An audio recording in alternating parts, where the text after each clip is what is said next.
उडे।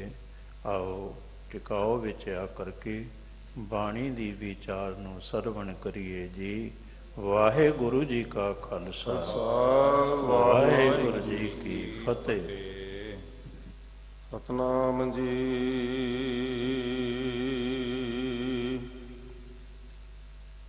अंत न पावत देव सबै मन, इंद्र महाशिव जोग करी।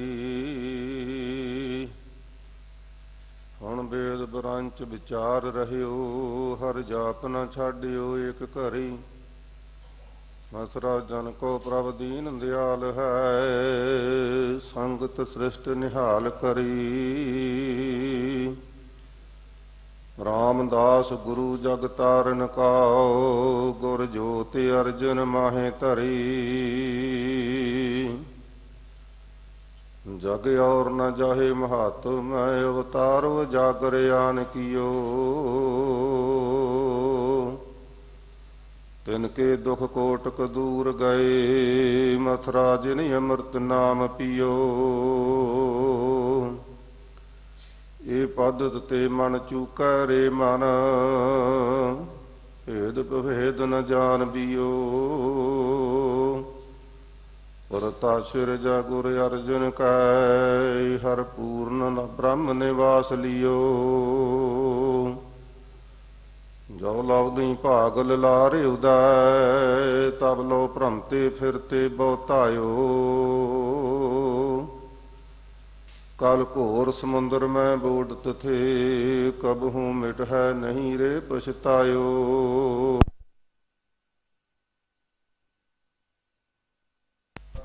जग तारन को अवतार बनायो,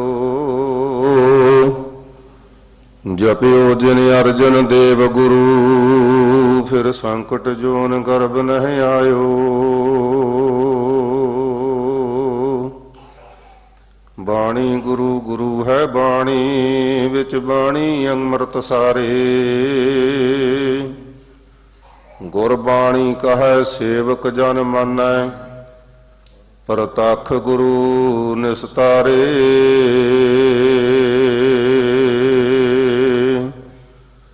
सतगुरु गरीब नवाज, पतत पावन भगत वत्सल, कृपा दे खजाने।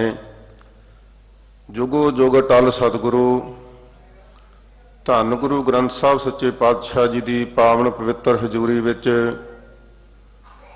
गुरुद्वारा श्री बंगला साहब, धन धन साहिब गुरु हरकृष्ण साहिब सच्चे पातशाह जी के पावन स्थान ते अमृत वेले तो जुड़िया हुई गुरु कियां सिख संगतां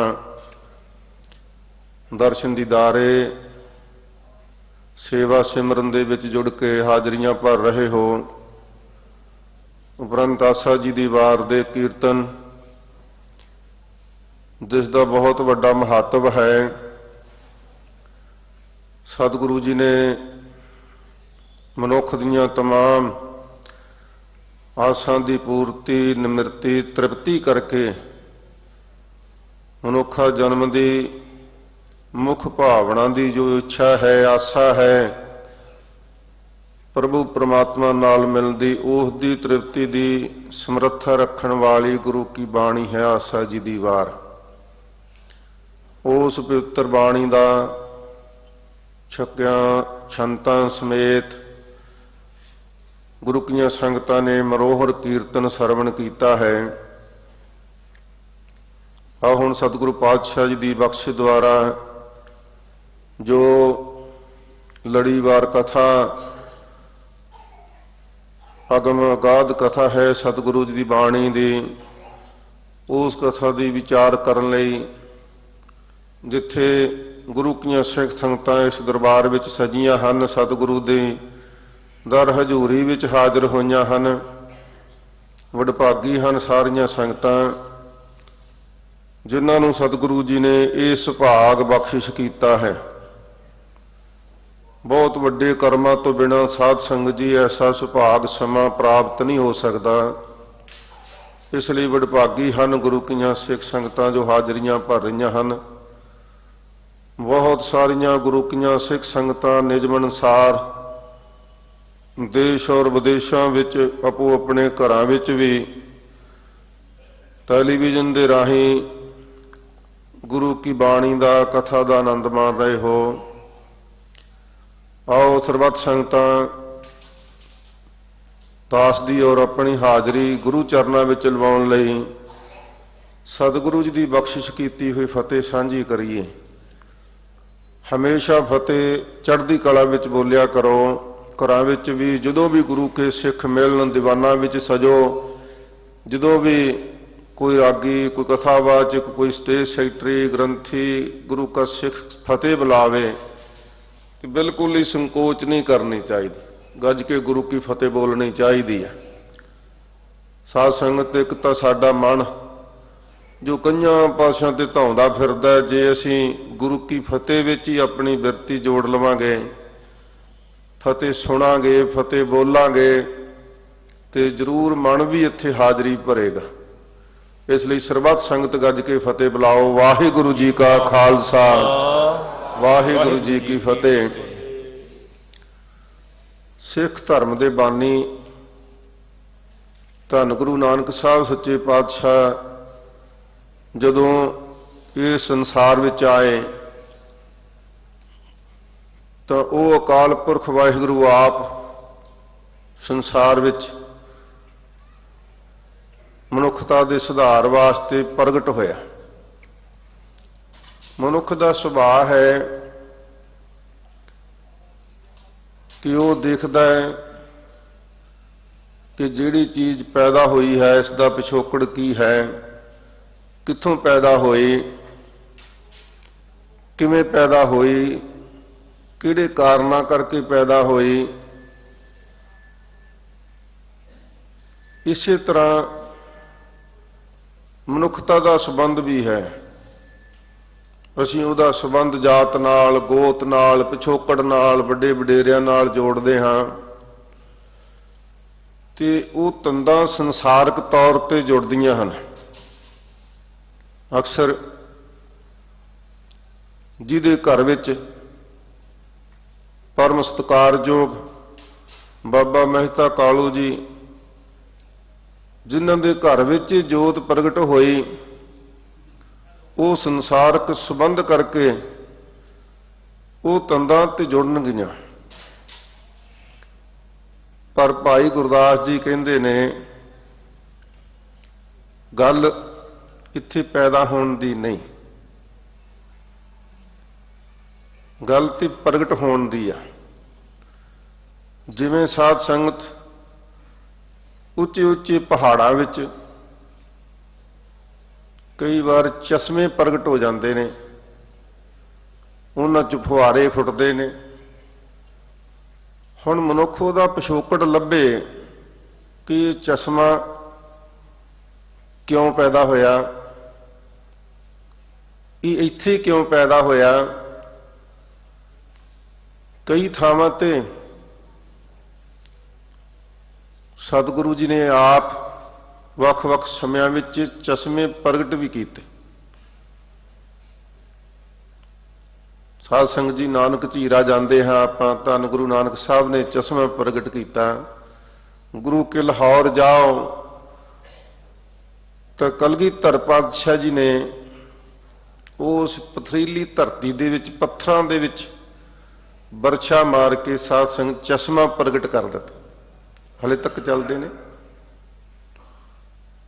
ਧੰਨ ਗੁਰੂ ਨਾਨਕ ਸਾਹਿਬ ਨੇ ਵਲੀ ਕੰਧਾਰੀ ਦਾ ਹੰਕਾਰਨ ਤੋੜਨ ਵਾਸਤੇ ਬਹੁਤ ਉੱਚੇ ਥਾਂ ਤੋਂ ਰੇੜੇ ਗਏ ਪਹਾੜ ਨੂੰ ਰੋਕ ਕੇ ਉਹਦੇ ਵਿੱਚੋਂ ਚਸ਼ਮਾ ਪ੍ਰਗਟ ਕਰ ਦਿੱਤਾ, ਜਿਹੜਾ ਪੰਜਾ ਸਾਹਿਬ ਦੇ ਨਾਮ ਨਾਲ ਅੱਜ ਵੀ ਉਹ ਚਸ਼ਮਾ ਨਿਰੰਤਰ ਚੱਲ ਰਿਹਾ ਹੈ।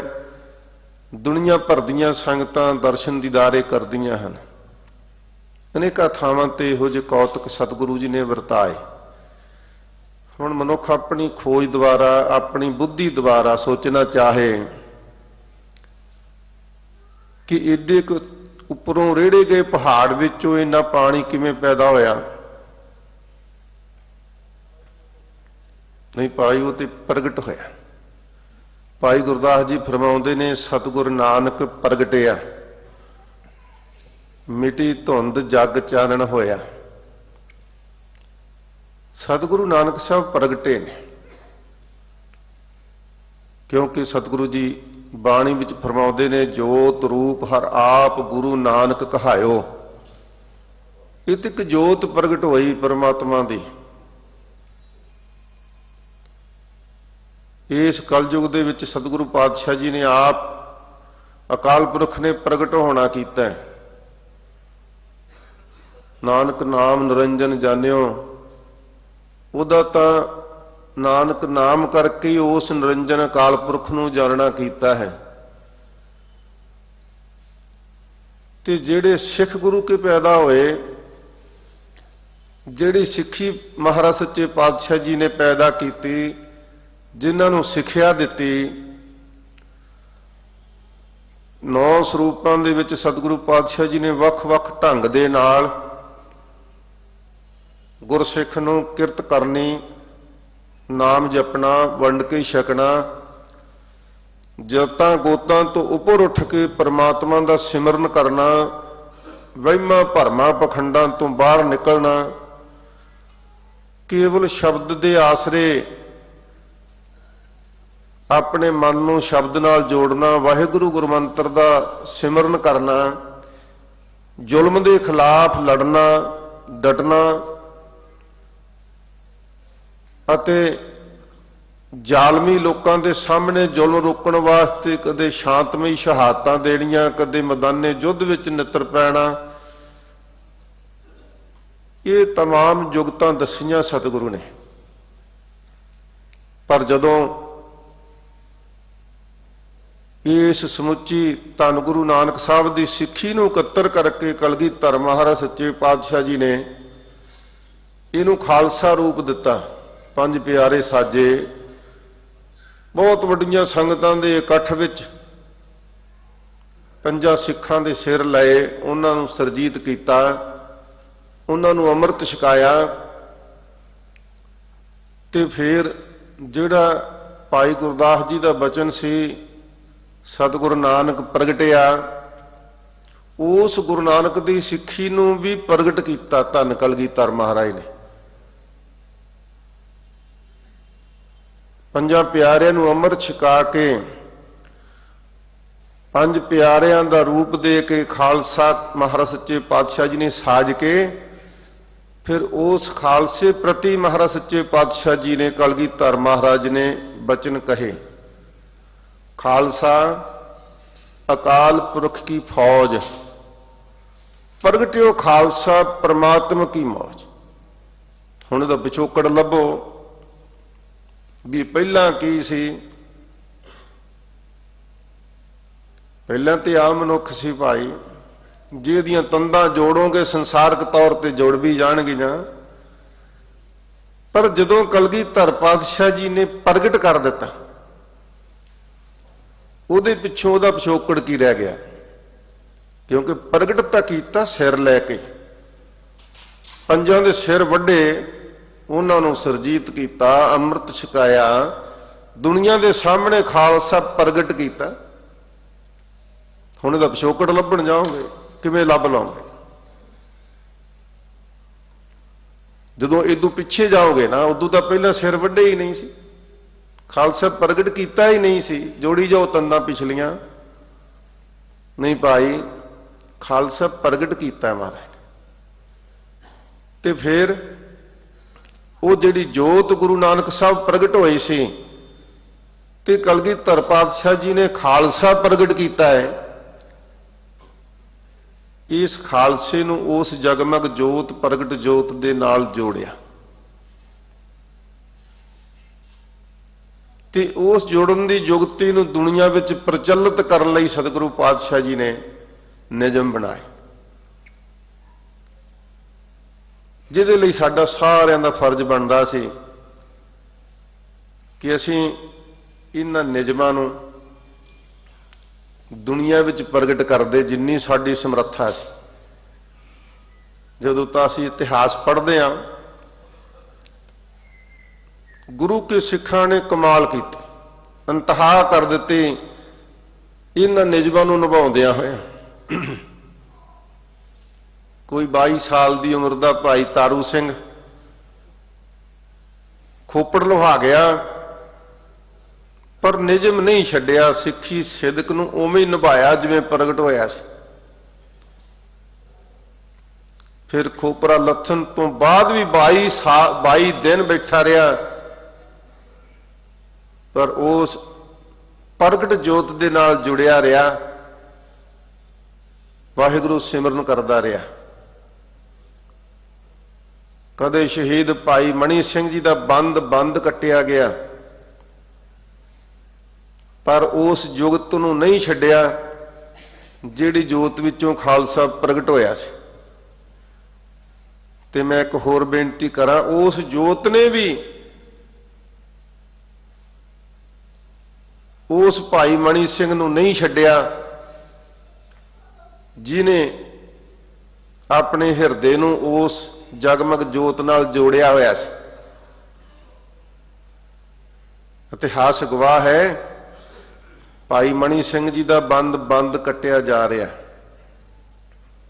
ਇਹ ਆਪ ਸਾਰੇ ਜਾਣਦੇ ਹੋ ਕਿ ਜਲਾਦ ਨੇ ਪਹਿਲਾ ਹੀ ਵਾਰ ਭਾਈ ਸਾਹਿਬ ਜੀ ਦੇ ਗੁੱਟ ਤੇ ਕੀਤਾ। ਬਾਬਾ ਮਣੀ ਸਿੰਘ ਕਹਿੰਦੇ ਉਹ ਰੁਕ ਜਾ ਜਲਾਦਾ। ਜਲਾਦ ਘੂਰ ਕੇ ਵੇਖਦਾ ਹੈ, ਸਿੰਘ ਸਾਹਿਬ ਜੀ ਦਰਦ ਹੋਇਆ ਜੇ, ਤੁਹਾਡਾ ਤੇ ਬੰਦ ਕੱਟਿਆ ਜਾਣਾ, ਹਲੇ ਤੇ ਮੈਂ ਸ਼ੁਰੂ ਹੀ ਹੋਇਆ।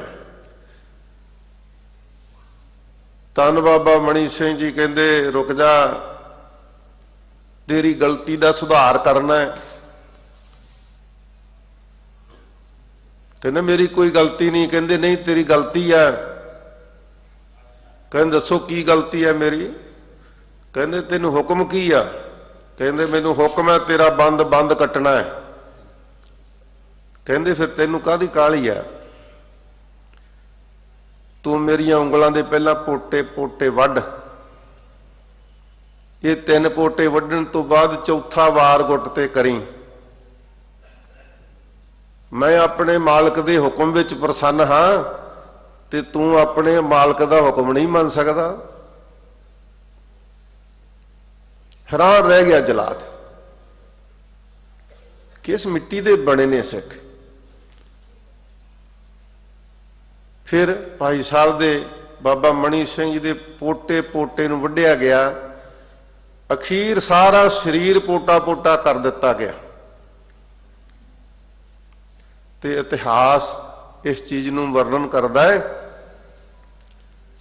ਜਦੋਂ ਸਾਰੇ ਪੋਟੇ ਵੱਢ ਕੇ ਇੱਕ ਟੋਕਰੇ ਵਿੱਚ ਵੀ ਪਾ ਦਿੱਤੇ ਨਾ,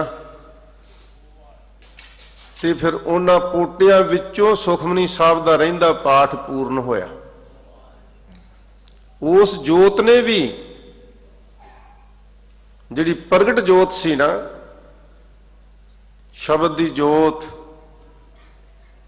ਸੁਖਮਨੀ ਦੀ ਜੋਤ, ਗੁਰਬਾਣੀ ਦੀ ਜੋਤ, ਜੇ ਭਾਈ ਸਾਹਿਬ ਨੇ ਆਪਣੇ ਹਿਰਦੇ ਨੂੰ ਉਸ ਜਗਮਗ ਜੋਤ ਨਾਲ ਜੋੜਿਆ, ਮੌਤ ਦੀ ਪਰਵਾਹ ਨਹੀਂ ਕੀਤੀ, ਤੇ ਉਸ ਜਗਮਗ ਜੋਤ ਨੇ ਵੀ ਅਧੂਰਾ ਨਹੀਂ ਛੱਡਿਆ ਭਾਈ ਸਾਹਿਬ ਨੂੰ, ਉਹ ਸਾਰਾ ਪਾਠ ਪੂਰਨ ਹੋਇਆ। ਇਸੇ ਤਰ੍ਹਾਂ ਭਾਈ ਮਤੀ ਦਾਸ ਨੂੰ ਆਰੇ ਨਾਲ ਚੀਰਿਆ ਗਿਆ। 2 ਫਾੜਾਂ ਦੇ ਵਿੱਚੋਂ ਜਪਜੀ ਸਾਹਿਬ ਜੀ ਦਾ ਪਾਠ ਪੂਰਨ ਹੋਇਆ। ਸਮਾਂ ਇੰਨਾ ਨਹੀਂ ਕਿ ਮੈਂ ਵਿਸਥਾਰ ਵਿੱਚ ਜਾਵਾਂ। ਮੈਂ ਆਪ ਜੀ ਨਾਲ ਕੁਝ ਜ਼ਰੂਰੀ ਵਿਸ਼ਾ ਸਾਂਝਾ ਕਰਨਾ ਚਾਹੁੰਦਾ ਹਾਂ। ਕਿਤੇ ਸਾਡੀਆਂ ਮਾਵਾਂ, ਬੀਬੀਆਂ, ਭੈਣਾਂ ਨੇ, ਮਾਤਾਵਾਂ ਨੇ ਦੁੱਧ ਚੁੰਘਦੇ ਬੱਚਿਆਂ ਦੇ ਬੋਟੀਆਂ ਕਰਵਾ ਕੇ ਗਲਾਂ ਵਿੱਚ ਹਾਰ ਪਵਾ ਲਏ, ਪਰ ਉਹ ਨਿਯਮ ਨਹੀਂ ਛੱਡਿਆ ਜਿਹਦੇ ਨਾਲ ਖਾਲਸਾ ਪ੍ਰਗਟ ਹੋਇਆ ਸੀ। ਤੇ ਖਾਲਸੇ ਪੰਥ ਨੇ ਜੁੜ ਕੇ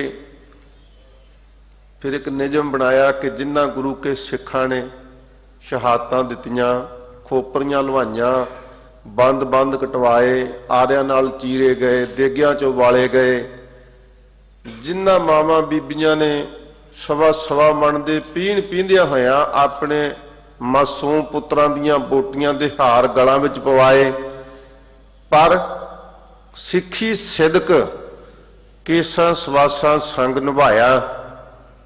ਤੇ ਇਹਨਾਂ ਦੀ ਕਮਾਈ ਦਾ ਧਿਆਨ ਧਰ ਕੇ ਬੋਲੋ ਜੀ ਸਾਰੀ ਸੰਗਤ ਗੱਜ ਕੇ ਬੋਲੋ, ਤਿੰਨਾਂ ਦੀ ਕਮਾਈ ਦਾ ਧਿਆਨ ਧਰ ਕੇ ਬੋਲੋ ਜੀ ਵਾਹਿਗੁਰੂ।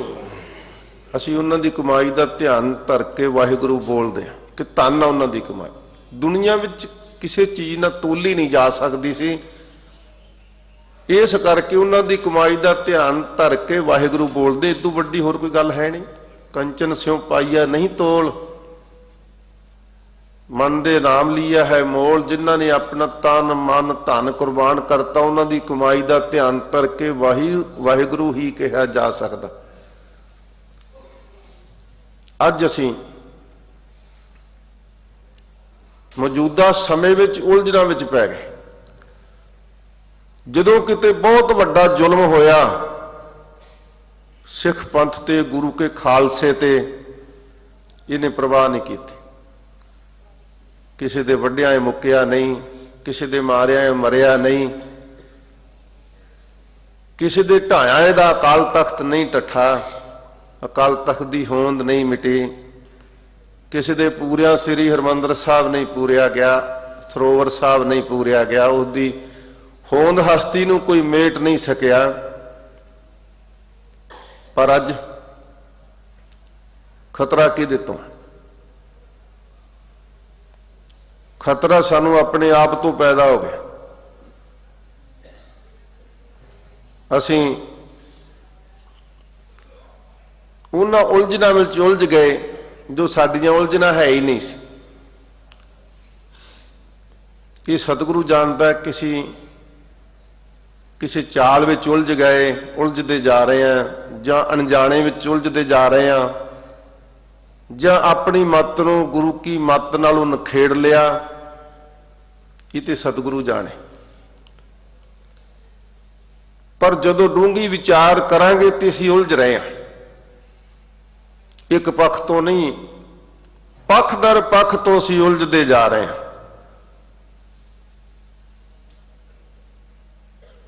ਜਿਨ੍ਹਾਂ ਨਸ਼ਿਆਂ ਵਿੱਚ ਸਤਿਗੁਰੂ ਦਾ ਘੋੜਾ ਵੀ ਪੈਰ ਪਾਉਣ ਨੂੰ ਤਿਆਰ ਨਹੀਂ ਸੀ, ਤੰਬਾਕੂ ਦੇ ਖੇਤ ਵਿੱਚ ਵੜਨ ਤੋਂ ਪਹਿਲਾਂ ਕਲਗੀਧਰ ਪਾਤਸ਼ਾਹ ਦਾ ਘੋੜਾ ਰੁਕ ਜਾਂਦਾ ਹੈ ਤੇ ਉੱਥੇ ਕਲਗੀਧਰ ਪਾਤਸ਼ਾਹ ਜੀ ਬਚਨ ਉਚਾਰਦੇ ਨੇ, ਤਨਕ ਤੰਬਾਕੂ ਸੇਵੀਏ ਦੇ ਪਿਤਰਤਾ ਜਾਏ। ਕਹਿੰਦੇ ਤਨਕ ਭੋਰਾ ਮਾਤਰ ਵੀ ਤੰਬਾਕੂ ਦਾ ਸੇਵਨ ਕਰਨਾ ਮਨਾ ਹੈ। ਉੱਥੇ ਅੱਜ ਕੇਵਲ ਤੰਬਾਕੂ ਹੀ ਨਹੀਂ, ਬਹੁਤ ਵੱਡੇ ਨਸ਼ਿਆਂ ਦੇ ਵਿੱਚ ਗੁਲਤਾਨ ਹੋ ਗਿਆ। ਬਹੁਤ ਸਿੱਖੀ ਦਾ ਹਿੱਸਾ, ਬਹੁਤ ਵੱਡਾ ਹਿੱਸਾ ਮੈਂ ਕਹਿ ਲਵਾਂ। ਤੇ ਇਹਦਾ ਕਾਰਨ ਕੌਣ ਹੈ? ਅਸੀਂ ਭਾਵੇਂ ਕਹੀ ਜਾਈਏ ਕਿ ਸਰਹੱਦਾਂ ਤੋਂ ਆਉਂਦਾ ਜੀ, ਇਹ ਵਿਦੇਸ਼ਾਂ ਤੋਂ ਆਉਂਦਾ ਜੀ, ਪਰ ਜਿਨ੍ਹਾਂ ਚੀਜ਼ਾਂ ਦਾ ਤੂੰ ਕਾਰਨ ਲੱਭਣਾ ਸੀ ਉਹ ਕਾਰਨ ਨਹੀਂ ਲੱਭਦਾ। ਜਿਨ੍ਹਾਂ ਦਾ ਕਾਰਨ ਹੈ ਨਹੀਂ ਕੋਈ, ਜਿਹੜੀ ਚੀਜ਼ ਹੀ ਪ੍ਰਗਟ ਹੈ ਤੂੰ ਉਹਦੇ ਕਾਰਨ ਲੱਭਦਾ ਹੈ। ਗੁਰਸਿੱਖਾ,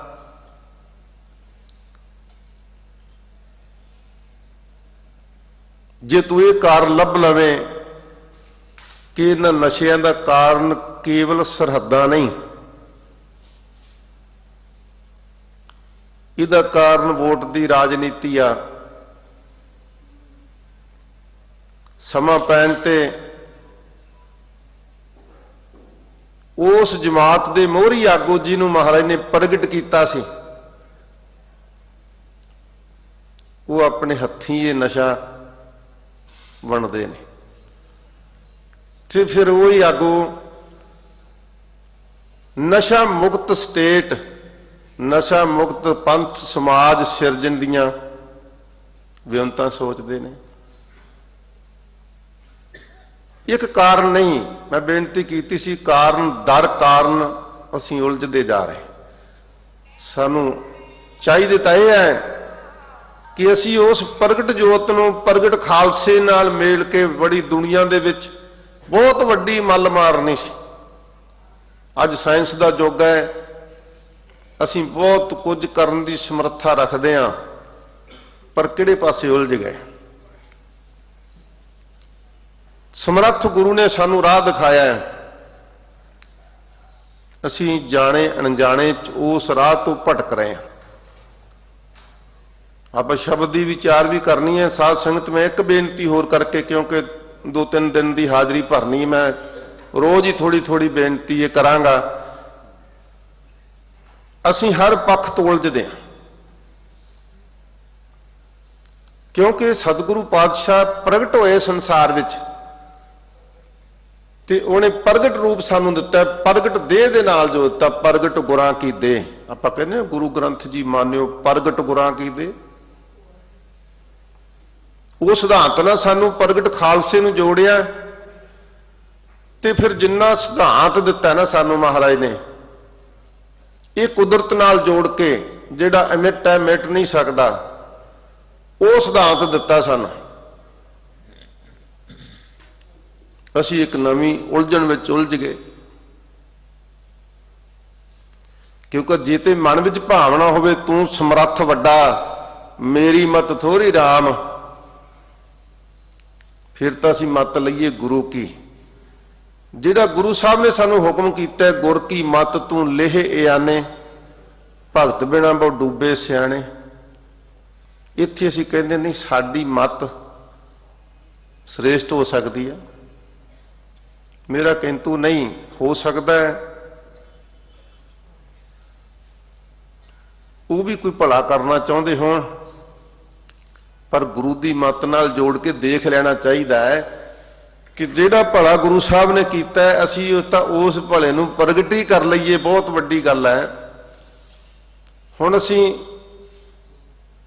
ਜਦੋਂ ਸਮੇਂ ਦੀ ਚਾਲ ਨੂੰ ਸਤਿਗੁਰੂ ਪਾਤਸ਼ਾਹ ਜੀ ਨੇ ਗੁਰਬਾਣੀ ਵਿੱਚ ਦਰਜ ਕਰ ਦਿੱਤਾ, ਉਹਦੇ ਮਹੀਨੇ ਬਣਾਏ, 12 ਮਾਹ ਰਚਿਆ, ਦਿਨ ਰੈਣ, ਦਿਨ ਤੇ ਰਾਤ ਦੇ ਸਿਰਲੇਖ ਥੱਲੇ ਬਾਣੀ ਉਚਾਰੀ ਸਤਿਗੁਰੂ ਨੇ। 7 ਦਿਨਾਂ ਦੀ ਬਾਣੀ ਉਚਾਰੀ, ਵਾਰ 7 ਵਾਰ। ਛਿੱਤੀ ਗੌੜੀ ਮਹੱਲਾ 5ਵਾਂ ਰਚਿਆ, ਛਿੱਤੀ ਗੌੜੀ ਭਗਤ ਬਾਣੀ ਦੀ ਰਚੀ। 6 ਰੁੱਤਾਂ ਦਾ ਵਰਣਨ ਕੀਤਾ, ਪਹਿਰਾਂ ਤੇ ਘੜੀਆਂ ਦਾ ਵਰਣਨ ਕੀਤਾ। ਇਹ ਧੰਨ ਗੁਰੂ ਗ੍ਰੰਥ ਸਾਹਿਬ ਦੀ ਮੈਂ ਬੇਨਤੀ ਕਰ ਰਿਹਾ, ਗੁਰੂ ਕੀ ਬਾਣੀ ਦੀ। ਸਤਿਗੁਰੂ ਨੇ ਉਹ ਨਿਯਮ ਬੰਨੇ ਜਿਹੜੇ ਬਦਲ ਨਹੀਂ ਸਕਦੇ। ਕੁਦਰਤ ਅਨੁਸਾਰ ਸਮਾਂ ਬੀਤਦਾ ਜਾਏਗਾ, ਪਰ ਇਹ ਨਿਯਮ ਇਹੀ ਰਹਿਣਗੇ। ਆਪਣੇ ਹਿਸਾਬ ਨਾਲ ਸੂਰਜ ਚੜ੍ਹੇਗਾ, ਆਪਣੇ ਹਿਸਾਬ ਨਾਲ ਚੰਦਰਮਾ ਚੜ੍ਹੇਗਾ, ਆਪਣੇ ਹਿਸਾਬ ਨਾਲ ਦਿਨ ਚੜ੍ਹੇਗਾ। ਦਿਨ ਤੇ ਸਰ ਪਰ ਪੌਸੀ ਰਾਤ, ਰਹਿਣ ਗਈ ਫਿਰ ਹੋਏ ਪ੍ਰਭਾਤ। ਇਹ ਪ੍ਰਕਿਰਿਆ ਕੁਦਰਤ ਦੀ ਹੈ, ਇਹਦੇ ਨਾਲ ਜੋੜਿਆ ਸਤਿਗੁਰੂ ਨੇ ਸਾਨੂੰ। ਅੱਜ ਅਸੀਂ ਇੱਕ ਛੋਟੀ ਜਿਹੀ ਸਮੱਸਿਆ ਵਿੱਚ ਵੱਡੀ ਪੱਧਰ ਤੇ ਉਲਝ ਗਏ ਵੀ ਕੈਲੰਡਰ ਇੱਕ ਹੋਰ ਚਾਹੀਦਾ। ਥੋੜੀ ਜਿਹੀ ਵਿਚਾਰ ਕਰੋ, ਜੇ ਸਤਿਗੁਰੂ ਜੀ ਨੂੰ ਈਸਵੀ ਸਨ ਚੰਗਾ ਲੱਗਦਾ ਤੇ ਉਦੋਂ ਵੀ ਈਸਵੀ ਸੀਗਾ ਜਦੋਂ ਮਹਾਰਾਜ ਨੇ 12 ਮਾਹ ਬਾਣੀ ਉਚਾਰੀ ਨਾ। ਤੇ ਰਤਾ ਕੁ ਹੋਰ ਵਿਚਾਰ ਕਰੋ, ਜੇ ਮਹਾਰਾਜ ਮਨੁੱਖਾਂ ਦੀ ਮੱਤ ਅਨੁਸਾਰ ਈਸਵੀ ਸਨ ਬਾਣੀ ਉਚਾਰਦੇ, ਉਦੋਂ ਤਾਂ ਮਹੀਨੇ ਹੀ 10 ਸੀ, ਇਹ ਬਾਅਦ ਚ 12 ਹੋਏ, ਮਹੀਨੇ ਬਦਲੇ ਬਾਅਦ ਚ।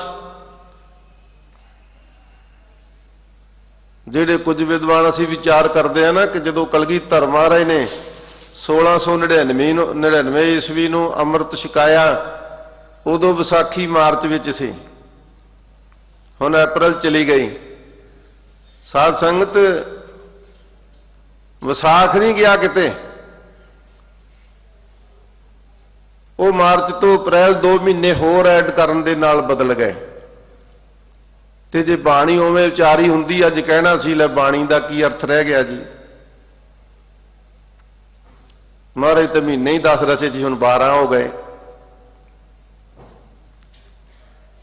ਤੇ ਫਿਰ ਹਾਲੇ ਵੀ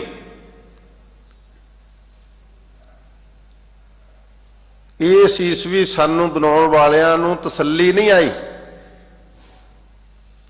वो 3 सालां बाद चौथे साल फरवरी की 29 तरीक ले आउंदे ने। थाइयां च नहीं सरदा। हुण जे कोई गुरपुर भी 29 तरीक का आ जाए फिर 3 साल ना मनाइए। मैं इस पासे ना ज़्यादा जावां, क्योंकि गुरु साहब ने जो कुछ सानू दिता है ना, ਉਹਦੇ ਤੇ ਝਾਤੀ मार के तां देखो। अपने गिरीवान में सिर नीवा कर देख, अपने हिरदे च विचार के तां देखो। फिर जो निजम बनाए खालसा पंथ ने, साढ़े 5 तख्त ने, सरमौर ने, सिर झुकदा है दुनिया भर में गुरु के सिखां दा श्री अकाल तख्त साहब के सन्मुख। ते अकाल तख्त के जथेदार ने गुरु की जुगत दुनिया भर के सिखां नूं दसणी आ। मैं 2 दिन पहले हैरान होया, जथेदार श्री अकाल तख्त साहब कहते ने कि बहुत सारिया संगतां ने इउं कहा, ईमेल आई, मैनूं मैसेज आए, तां मैं गुरु कलगीधर पातशाह का अवतारपुर भी बदल दिता, तरीक बदल दी।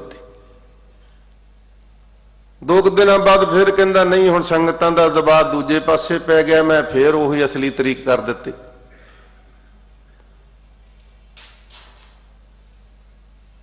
ये सरमौर तख्त जिहदे तो बहुत वड्डी तमन्ना रखता गुरु का खालसा पंथ, जे 2-4 सिख कह देन ते जथेदार अकाल तख्त उधर नूं हो जावे, ते 2-4 दूजे दिन कह देन ते फिर दूजे पासे हो जावे। ते इहदे नाल बहुत वड्डी ठेस पहुंचदी दुनिया भर दे विच बैठे खालसा पंथ, जिहड़ा प्रगट कीता पंथ है महाराज ने। ये उहदे मरातबे रुतबे खालसे पंथ दे है, मनमर्जी दे नहीं। इसलिए असीं इन्हां उलझनां चों निकलों, असीं थोड़ा जिहा भी उद्यम करिए। कुछ गुरमुख प्यारियां ने अज दे युग अनुसार एक फिल्म बनाई, 4 साहिबजादे। दुनिया भर दे विच उहदी प्रशंसा हुई और इन्ना प्रचार होया, बहुत सारे परिवारां दे परिवार गुरु के सिख अमृतधारी होण लग पे। और इहदे विच भी रोड़े अटकाउण दी चाल चली जा रही, क्योंकि चर्चा चल गई कि साहिबजादियां दी एडी वड्डी कुर्बानी। मैं बेनती करां कि वो सूरज विचों किरण है, कलगीधर महाराज दे सूरज विचों किरण है साहिबजादे। ये किरण की रोशनी इन्नी तेज, कहते दुनिया भर दे विच सब तो वध चलण वाली फिल्म है। मैं बेनती करूं परिवारां नूं, बच्चियां दे समेत सारे परिवारां नूं ये फिल्म देखनी चाहिए। देखो हुण इस चीज़ का विरोधियों नूं डर पै गया कि किते ये फिल्म का रिकॉर्ड ना बन जाए कि सारे अज तक के रिकॉर्ड मात पा के साहिबजादियां दी कुर्बानी ने दुनिया नूं ये फिल्म दिखा दी। हुण कई नकली वीडियो बना के, कई तरह के ढंग वरत के इस फिल्म वेखण वालियां दी गिनती नूं रोकना चाहुंदे ने। रो विचार मेरा बेनती करन दा सिर्फ इक्को ही मकसद है कि देखो एक उपराले दे नाल दुनिया भर दे विच साहिबजादियां दी कुर्बानी नूं प्रगट करन दा यतन कीता गया, शलाघायोग। बहुत सारे कारज असीं जे मिल के करिए तां साध संगत असीं अपनी आउण वाली जनरेशन नूं, खालसा पंथ नूं, दुनिया भर नूं असीं एक मार्ग, जो एक नवेकला पंथ मार्ग जिहदा बहुत वड्डा इतिहास है, जिहदियां बहुत वड्डियां कुर्बानियां है, जिन्हें एक नवेकली स्थान बनाई है दुनिया दे विच, ਉਹਨੂੰ ਹੋਰ ਪ੍ਰਗਟ ਕਰਨ ਦਾ ਯਤਨ ਕਰੀਏ, ਨਾ ਕਿ ਆਪਾਂ ਛੋਟੇ ਮਸਲਿਆਂ ਵਿੱਚ ਜਾਣ ਬੁੱਝ ਕੇ ਉਲਝਦੇ ਜਾਈਏ। ਵੱਡੇ ਵੱਡੇ ਰੁਤਬਿਆਂ ਤੇ ਬੈਠੇ ਹੋਏ ਸਾਡੇ ਉਹ ਰਹਿਬਰ ਵੀ, ਉਹ ਆਗੂ ਵੀ ਉਸ ਉਲਝਣਾਂ ਦਾ ਹਿੱਸਾ ਬਣਦੇ ਜਾਣ, ਜਿਨ੍ਹਾਂ ਨੇ ਨਿਜਾਤ ਦਿਵਾਉਣੀ ਹੈ ਇਸ ਉਲਝਣਾਂ ਵਿੱਚੋਂ, ਤੇ ਜੋ ਆਪ ਹੀ ਉਲਝ ਜਾਣ ਭਾਈ। ਨਹੀਂ, ਸੁਚੇਤ ਹੋਣ ਦੀ ਲੋੜ ਹੈ। ਅਸੀਂ ਕਲਗੀਧਰ ਪਾਤਸ਼ਾਹ ਦੇ ਬਹੁਤ ਵੱਡੇ ਇਸ ਫਲਸਫੇ ਨੂੰ, ਧੰਨ ਗੁਰੂ ਨਾਨਕ ਸਾਹਿਬ ਦੇ ਇਸ ਫਲਸਫੇ ਨੂੰ ਦੁਨੀਆ ਵਿੱਚ ਹੋਰ ਪ੍ਰਗਟ ਕਰਨਾ, ਤੇ ਸਾਨੂੰ ਸਿਰ ਜੋੜ ਕੇ ਬੈਠਣਾ ਪਏਗਾ। ਸਤਿਗੁਰੂ ਦੀ ਜੁਗਤ ਨੂੰ ਆਪਣੇ ਅੰਦਰ ਗ੍ਰਹਿਣ ਕਰਨਾ ਪਏਗਾ। ਆਓ ਸਤਿਗੁਰੂ ਪਾਤਸ਼ਾਹ, ਪੰਚਮ ਪਾਤਸ਼ਾਹ ਜੋ ਲੜੀਵਾਰ ਕਥਾ ਸਤਿਗੁਰੂ ਪਾਤਸ਼ਾਹ ਜੀ ਕਿਰਪਾ ਕਰਕੇ ਬਖਸ਼ਿਸ਼ ਕਰਦੇ ਹਨ, ਆਓ ਮਾਨਚਿਤ ਬਿਰਤੀਆਂ ਨੂੰ ਇਕਾਗਰ ਕਰਕੇ ਗੁਰੂ ਕੀ ਕਥਾ ਸਰਵਣ ਕਰੀਏ ਜੀ। ਵਾਹਿਗੁਰੂ ਜੀ। ਬਿਲਾਵਲ ਮਹੱਲਾ ਪੰਜਵਾ। ਪਾਰ ਬ੍ਰਹਮ ਪ੍ਰਭ ਭੈ ਕਿਰਪਾਲ।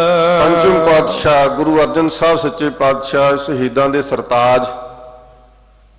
ਇਹ ਗੁਰਬਾਣੀ ਜਹਾਜ਼ ਹੈ। ਸਤਿਗੁਰੂ ਪਾਤਸ਼ਾਹ ਜੀ ਨੇ ਇਸ ਨੂੰ ਬੋਹਤ ਕਿਹਾ ਹੈ, ਵਾਹਿਗੁਰੂ ਨਾਮ ਜਹਾਜ਼ ਹੈ, ਚੜੇ ਸੋ ਉਤਰੇ ਪਾਰ, ਜੋ ਸ਼ਰਧਾ ਕਰ ਸੇਵਦੇ ਗੁਰ ਪਾਰ ਉਤਾਰਨਹਾਰ। ਇਹ ਗੁਰੂ ਕੀ ਬਾਣੀ ਜਹਾਜ਼ ਬਣਾਈ ਸਤਿਗੁਰੂ ਪਾਤਸ਼ਾਹ ਜੀ ਨੇ। ਪੰਚਮ ਪਾਤਸ਼ਾਹ ਜੀ ਇੱਥੇ ਕਿਰਪਾ ਕਰਦੇ ਹਨ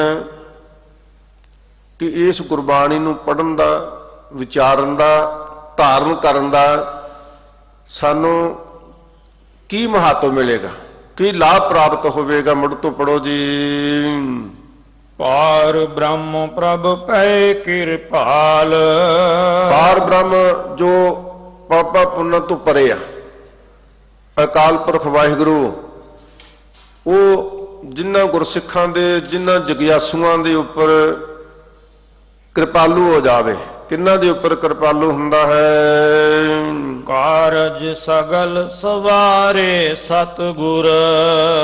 ਸਤਿਗੁਰੂ ਜੀ ਉਹਨਾਂ ਦੇ ਸਾਰੇ ਕਾਰਜ ਵੀ ਆਪ ਸਵਾਰਦਾ। ਬਿਗਨ ਬਨਾਸਨ ਸਭ ਦੁੱਖ ਨਾਸਨ, ਸਤਿਗੁਰ ਨਾਮ ਦ੍ਰਿੜਾਇਆ, ਹੋਏ ਪਾਪ ਭਏ ਸਭ ਪਾਵਨ, ਜਨ ਨਾਨਕ ਸੁਖ ਘਰ ਆਇਆ। ਉਹਨਾਂ ਦੇ ਕਾਰਜ ਸਤਿਗੁਰੂ ਆਪ ਸਵਾਰ ਦਿੰਦਾ ਹੈ ਕਿ ਕਿਰਪਾ ਕਰ ਰਹੇ ਹਨ। ਜਪ ਜਪ ਸਾਧੂ ਭੈ ਨਿਹਾਲ। ਜਿਨ੍ਹਾਂ ਦੇ ਕਾਰਜ ਸਵਾਰਦਾ ਭਾਈ, ਜਿਨ੍ਹਾਂ ਨੇ ਪਰਮਾਤਮਾ ਦਾ ਜਾਪ ਜਪਿਆ, ਆਰਾਧਨਾ ਕੀਤੀ, ਵਾਹਿਗੁਰੂ ਦਾ ਸਿਮਰਨ ਕੀਤਾ, ਅਚਿੰਤ ਕੰਮ ਕਰੇ ਪ੍ਰਭ ਤਿਨ ਕੇ, ਜਿਨ ਹਰਿ ਕਾ ਨਾਮ ਪਿਆਰਾ, ਗੁਰ ਪ੍ਰਸਾਦ ਸਦਾ ਮਨ ਵਸਿਆ, ਸਭ ਕਾਜ ਸਵਾਰਨਹਾਰ। ਇੱਥੇ ਸਤਿਗੁਰੂ ਪਾਤਸ਼ਾਹ ਜੀ ਨੇ ਸ਼ਬਦ ਵਰਤਿਆ ਨਿਹਾਲ। ਨਿਹਾਲ ਦੇ ਅਰਥ ਸੰਪਰਦਾਇ ਢੰਗ ਦੇ ਨਾਲ ਮਹਾਂਪੁਰਖਾਂ ਅਰਥ ਕੀਤੇ ਆ। ਕਰਮ ਇੰਦਰੀ ਤੇ ਗਿਆਨ ਇੰਦਰੀਆਂ ਕਰਕੇ ਤ੍ਰਿਪਤੀ ਹੋ ਜਾਣੀ, ਨਿਹਾਲ ਹੋ ਜਾਣਾ। ਭਾਈ ਕਾਹਨ ਸਿੰਘ ਜੀ ਕਹਿੰਦੇ ਨੇ ਕਿ ਨਿਹਾਲ ਦਾ ਅਰਥ ਹੈ ਪੂਰੀ ਤਰ੍ਹਾਂ ਸਫਲਤਾ ਪੂਰਵ ਕਾਮਯਾਬ ਹੋ ਜਾਣਾ। ਨਿਹਾਲ ਜਪ ਜਪ ਸਾਧੂ ਭਏ ਨਿਹਾਲ। ਭਾਈ ਉਹ ਨਿਹਾਲ ਹੋ ਜਾਂਦੇ ਨੇ ਜਿਨ੍ਹਾਂ ਨੇ ਪ੍ਰਮਾਤਮਾ ਦਾ ਨਾਮ ਜਪਿਆ, ਸਤਿਗੁਰੂ ਪਾਤਸ਼ਾਹ ਜੀ ਦੀ ਜਿਨ੍ਹਾਂ ਨੇ ਬੰਦਗੀ ਕੀਤੀ। ਮਹਾਰਾਜ ਸੱਚੇ ਪਾਤਸ਼ਾਹ ਜੀ ਉਹਨਾਂ ਤੇ ਕਿਰਪਾ ਕਰ ਦਿੰਦੇ ਹਨ। ਉਹਨਾਂ ਦੇ ਕਰਮ ਇੰਦਰੇ ਵੀ, ਗਿਆਨ ਇੰਦਰੇ ਵੀ ਉਹਨਾਂ ਦੇ ਕੰਟਰੋਲ ਵਿੱਚ, ਵਸ ਵਿੱਚ ਹੋ ਜਾਂਦੇ ਨੇ। ਉਹਨਾਂ ਦੀ ਤ੍ਰਿਪਤੀ ਹੋ ਜਾਂਦੀ ਆ। ਆਸਾ ਤ੍ਰਿਸ਼ਨਾ ਆਦਿਕ ਦੇ ਸਾਰੇ ਮਹਾਰਾਜ ਸੱਚੇ ਪਾਤਸ਼ਾਹ ਕਿਰਪਾ ਕਰ ਦਿੰਦੇ ਹਨ। ਰਹਾਉ ਵਿਸ਼ਰਾਮ ਦੇ ਕੇ ਕਿਰਪਾ ਕਰ ਰਹੇ ਹਨ। ਅੰਗੀਕਾਰ ਕੀਆ ਪ੍ਰਭ ਆਪਣਾ। ਆਪਣਾ ਪ੍ਰਭੂ ਮਾਲਕ। ਸਾਧ ਸੰਗਤ ਇੱਥੇ ਇੱਕ ਗੱਲ ਬਹੁਤ ਵਿਚਾਰਨਯੋਗ ਹੈ। ਜਿਹੜਾ ਮਾਲਕ ਹੀ ਆਪਣਾ ਨਹੀਂ,